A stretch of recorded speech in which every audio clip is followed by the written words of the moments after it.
The Cabin on Ridgewood Mountain, written by KessalTheViking. "They're just rumors, honey," I said to my wife, hoping to ease her troubled mind. "I don't want something to happen to you like the others," she said with a fearful look in her eyes. I placed my hand on the side of her head and gently ran my fingers through her hair. "It's only for the weekend, and I'll be with the guys. What's the worst that could happen?" "Well, you could end up being eaten by something or turned into one of those crazed freaks that I keep hearing about," she said with an expression that I've seldom seen. "Listen, I don't have to go. I'm more than happy with staying home. It wasn't my idea anyway, remember?" "Yeah, I know," she began softly. "It was Taylor's idea, and I know how close the two of you are, but I just worry." "I know you do, sweetheart. That's why I married you.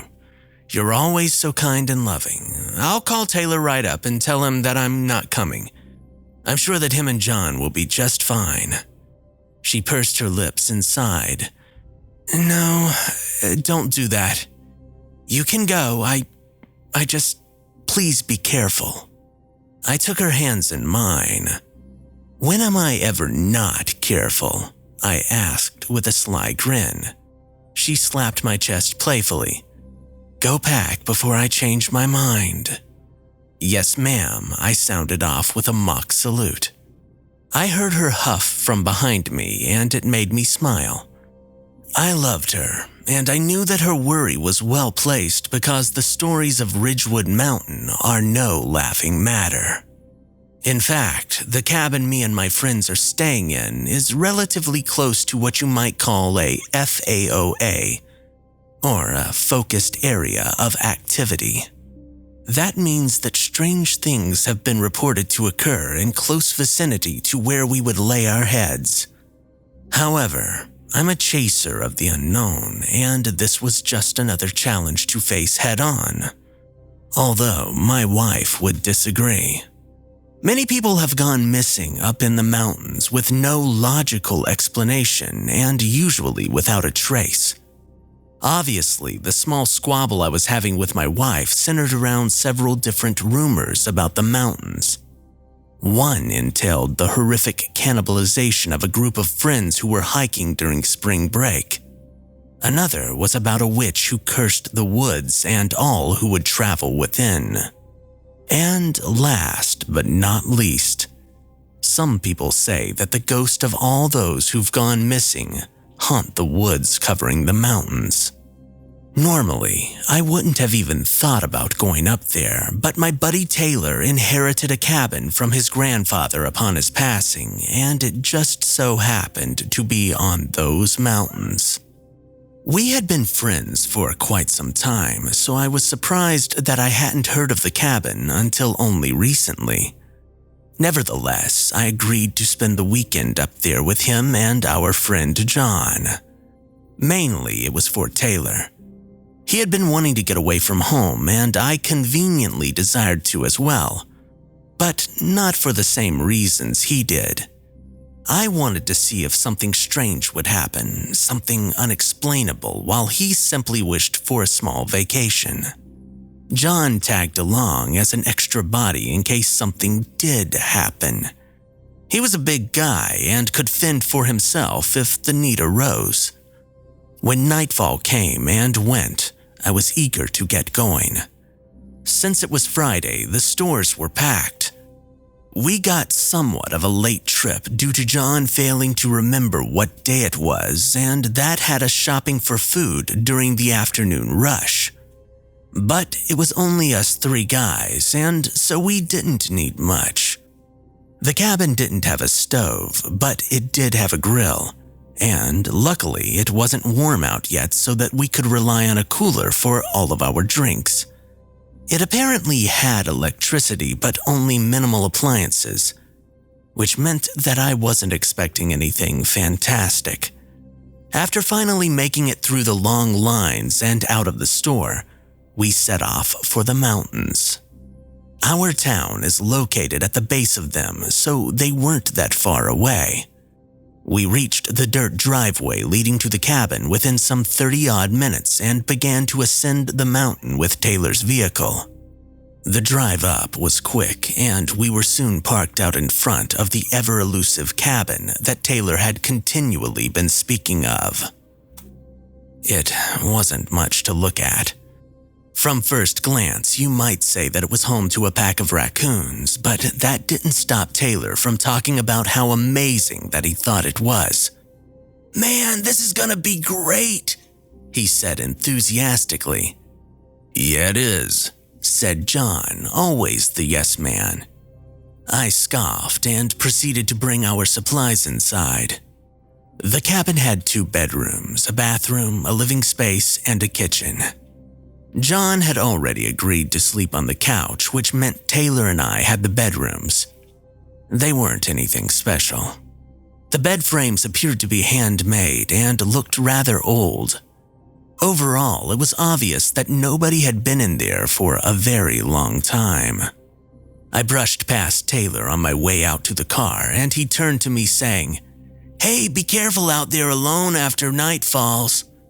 If any one of us needs to go outside for whatever reason, make sure at least 2 people go." "What?" I asked, perplexed. "What do you mean by that? What happens when you're out here alone?" He smiled. "Well, let's just say you don't want to find out. I've heard all the rumors too, believe me." I scratched the side of my neck. "Sure, man, I'll try to remember." "If you don't, it could mean your life," he said in a joking manner. I heard an echo of John laughing from inside the cabin. Clearly, he thought that Taylor was hilarious. I walked to the trunk and slung my bag over my shoulder. I was just about to grab the cooler when I heard rustling coming from the trees to the right of me. I shot my head in the direction of the sound and stared into the woods, searching for movement. Suddenly, a squirrel appeared and it began to climb one of the trees. "What's the matter?" asked Taylor unexpectedly. I hadn't heard him approach due to my concentration, and his interruption startled me. "Dude, don't sneak up on me like that," I said. "Sneak up? I walked over here like a normal person. What's got you all tense?" he said with a furrowed brow. I just heard a noise in the trees, but I guess it was just a squirrel." "Could have been. Although, sometimes daylight can conceal the true nature of things." That was weird of him to say. "Since when have you taken to the spiritual side of things?" I asked. It's just mountain superstition type stuff. Nothing to worry about." "Okay, if you say so," I replied. "Yeah, well, anyways, do you need help carrying in the cooler?" he asked cheerfully. "No, I've got it." "Thanks though. You better go and make sure that John isn't burning the cabin down already," I said in jest. Taylor chuckled. "Yeah, you're right. See you inside then." I nodded and he walked back to the cabin. I turned my eyes to the trees once more, and for an instant, I thought I saw what looked like a head peering out from behind a tree, but after a blink, it was gone. So I just shrugged and went inside. John had already made a proper home for himself on the couch, and Taylor was unpacking our food. We only had a few things that were considered perishable. The rest required simple storage. Night was quickly approaching, and we were going to grill some hot dogs, but I remembered the odd conversation between Taylor and I about not being alone outside. I wondered if he meant in general, or all the way out in the woods surrounding the cabin. Both John and Taylor were conversing about current events, and I was preparing the food when a strange noise erupted from near the kitchen window. It sounded like a pan smacking glass, yet none was shattered. They both looked at me as if I had produced it, but I wasn't taking the fall for something I didn't do. "Why are you being so loud?" Taylor asked angrily. Me? I didn't do anything. I've been over here getting everything ready. Well, what was it then? It was pretty effing loud. I'll go outside and check, John said stoically. No, shouted Taylor in protest. You can't go out there, not alone anyways. Why not? John and I concurred. Because it's not safe. Trust me. I looked at John, who gave me one of those raised eyebrow expressions that let me know that he thought Taylor was acting odd. You do know that I have to go outside to use the grill, right? I asked, holding a paper plate stacked with hot dogs. Yeah, I know. I'm going with you each time, in fact. We can just stand out there while they cook, he said sternly. Whatever you say, man, I replied. I'll stay inside and keep the room lively, John said, plopping himself firmly on the couch once again. The air outside was brisk and moderately warm. The sun was cresting over the horizon, and the sounds of nighttime insects were in full swing. I opened the lid of the grill and felt the heat coming off of the charcoal burning fiercely beneath the metal rack. Taylor was staring towards the tree line and fidgeting in place. I began to lay each hot dog down carefully so that they wouldn't roll off, and Taylor grew impatient. What's taking so long? Just put them on there, he said. Okay, listen, man. I didn't come all the way out here for you to be an asshole, got it? He sighed. You just don't understand. I didn't get to finish because a new noise came from the trees. I looked to Taylor, who was breathing rapidly with his eyes fixed on the quickly darkening woods. Then I saw movement.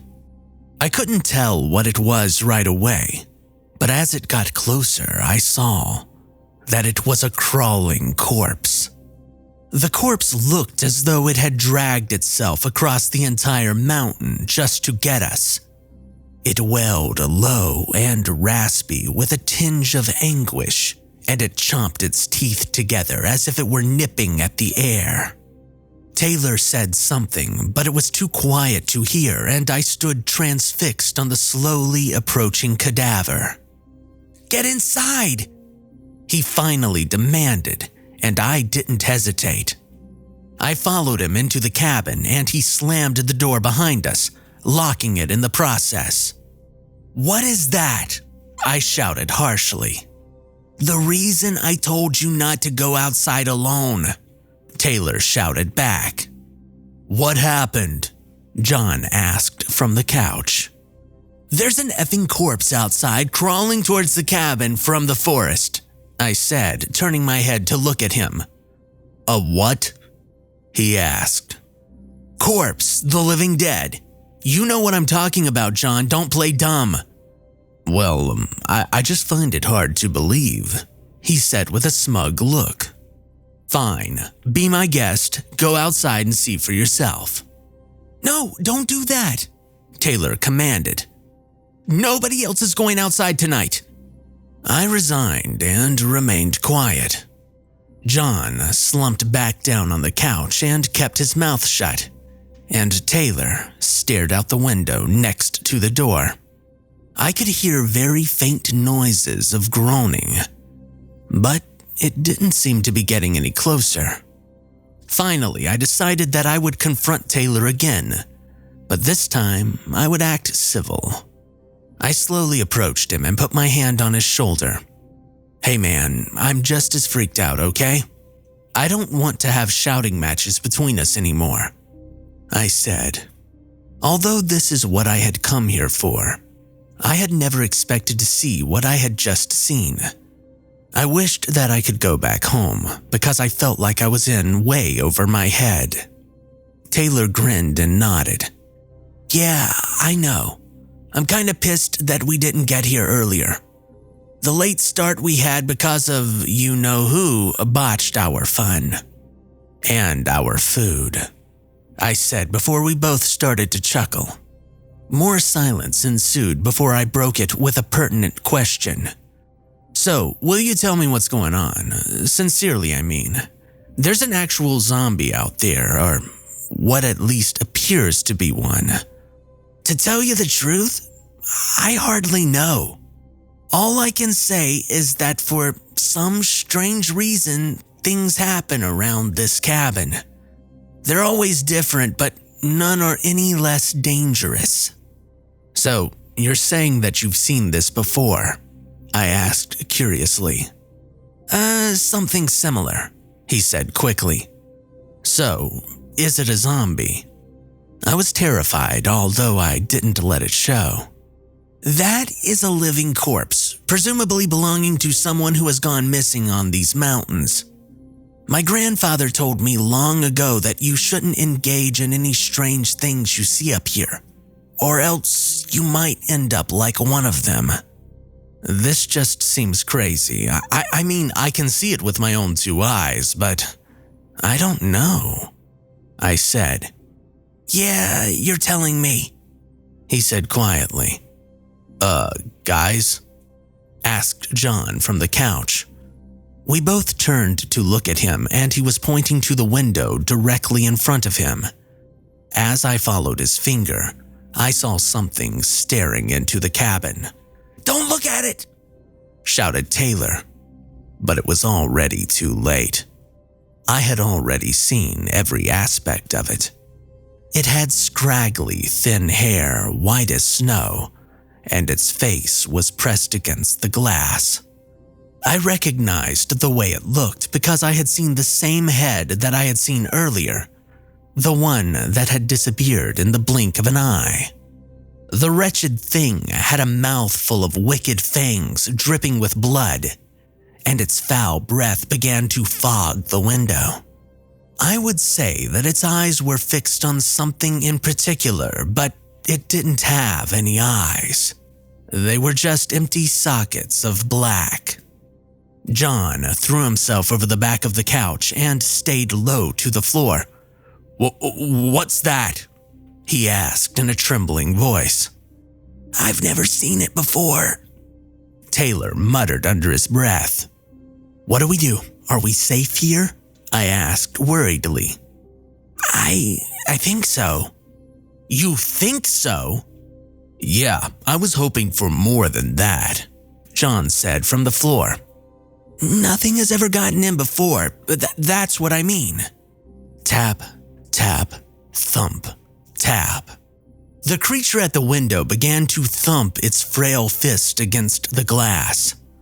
All 3 of us turned to look at it despite Taylor's warning to the contrary. The creature groaned and drooled as it continued its weak pounding. I think it's trying to get in, said John. If we ignore it, it might go away, said Taylor, who seemed unsure of himself. And what if it doesn't? I asked calmly. I don't know, he said in defeat. Suddenly, John put his ear to the wooden floor beneath us. I think that something's under the floor. Just then, a rotting hand shattered the floorboards and wrapped around John's head. He began to yell in terror as whatever was under the cabin tried to pull him down with it. I ran over and stomped on the exposed arm, and the creature below wailed like the corpse from the forest. John was released and he struggled to his feet like he was trying to stand on marbles. I looked at the hole in the floor, and I saw a pair of milky white eyes staring back at me. The corpse had crawled under the cabin. I shot a glance to the window where the other creature was, and I noticed that it was no longer there. A deep fear filled my bones. I thought that you said we were safe in here, shouted John. His face was bleeding from where the corpse had torn into his skin with its dirty and dead nails. I said, I think it is. I never said that it was, Taylor shouted back. Guys, the thing at the window? It's gone, I said. They both looked at the window, And then a blood-curdling scream came from outside, pulling our attention away from the glass. "Somebody needs help," shouted John, who was already running to the front door. "No, you idiot," began Taylor. "It's a trick. Nobody is out there." There was another scream. "Please, somebody help me. I'm lost and afraid." The scream was accompanied by a woman's voice who sounded like she was in danger. John did not adhere to Taylor's warning. He sprinted to the front door and flung it open. Taylor latched onto his arm so that he couldn't leave, but John was bigger than both of us and he tossed Taylor away with ease. "John, no!" he shouted once more. "I'm not entertaining your stupid games, Taylor. I'm helping whoever's out there." And then he ran into the forest. The door was left open for a few minutes, long enough for us to hear the horrifying cries of John from somewhere beyond the trees. When his agonizing yells reached us, Taylor slammed the door shut once again. And as I looked to the window, the creature had returned. Taylor began to weep. "Why didn't he listen?" "I don't know, man. What do we do?" I said. "We have to survive until morning. Everything seems to end when the sun rises." "Well, maybe John's all right," I wondered reassuringly. No, he's not," Taylor said confidently.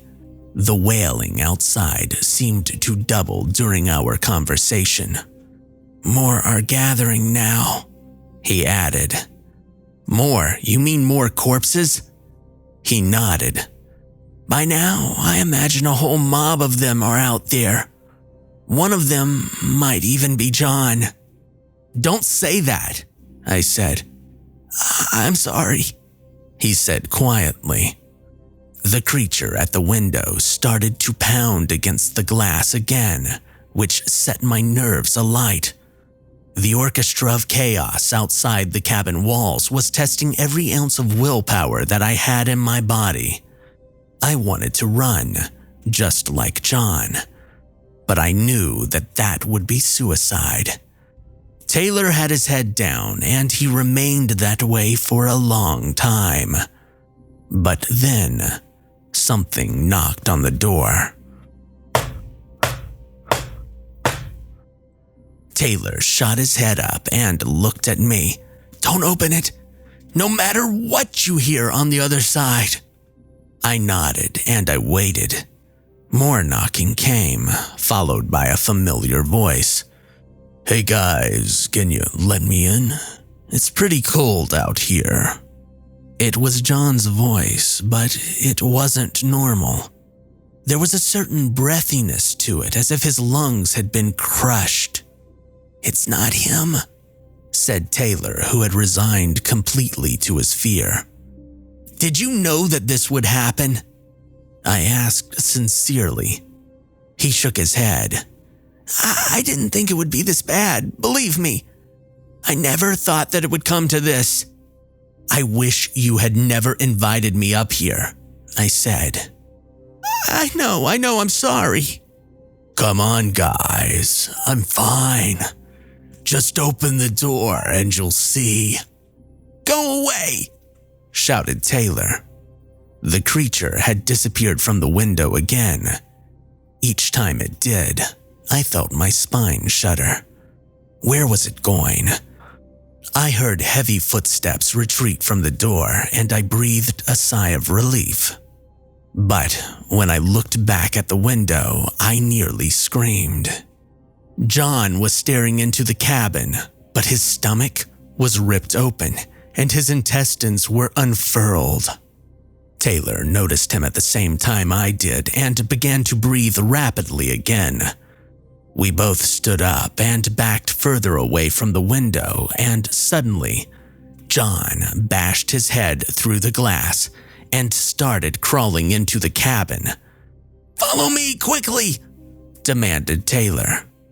"Guys, it's not so bad," said John with a mouth full of blood while climbing across the jagged glass. I ran behind Taylor to one of the bedrooms and he closed the door behind us. He locked the door with a lock that I'd deem insufficient for keeping out the likes of John. But the fact that we were now trapped in a back room was more terrifying than John himself. The room had only one window and it was covered by what looked like some sort of sheet metal. The cabin began to fill with moans and groans of creatures that we couldn't see, and the sounds grew unbearably loud. Taylor sat in a corner and stared at the floor, and I stood near the door. "I never meant for any of this to happen," he mumbled. "I believe you. Let's just focus on staying alive," I said. Fierce pounding began on the door to the bedroom, and I reeled away from it. "Guys, let me in, it's cold out here," said the voice of John. More screams pierced the air outside the cabin, and I could hear scurrying under the floorboards. It was looking like we wouldn't survive until the morning.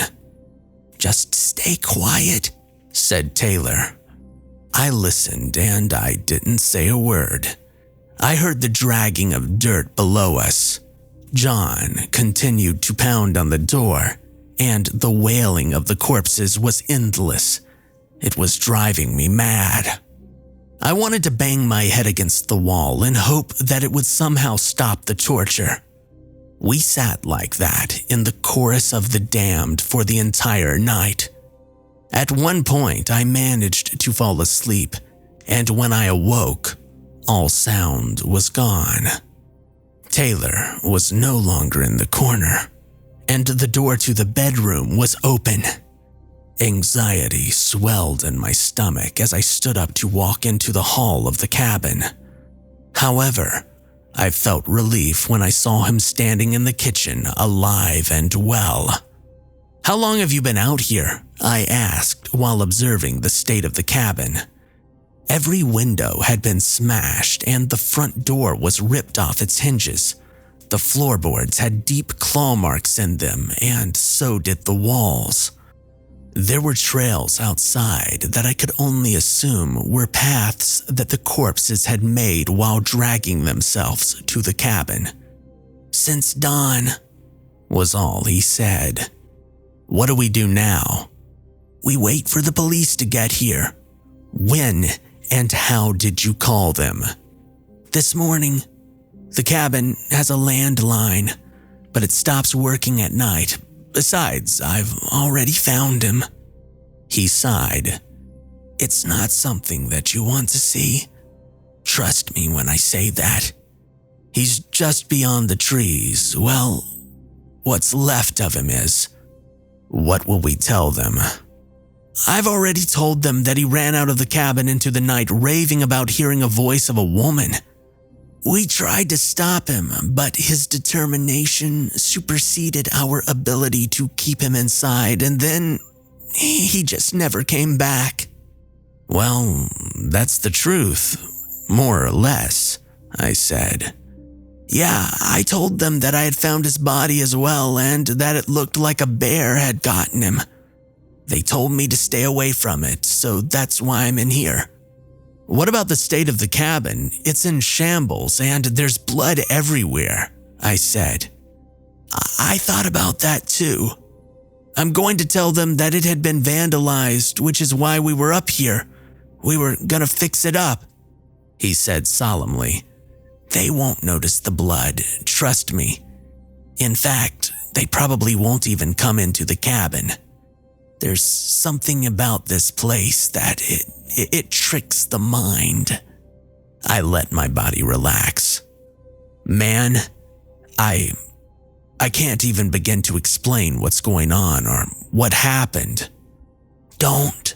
The more you try to rationalize it, the more it haunts you." Those were the last words that Taylor really spoke to me. The police came and confirmed that some sort of animal definitely got to John.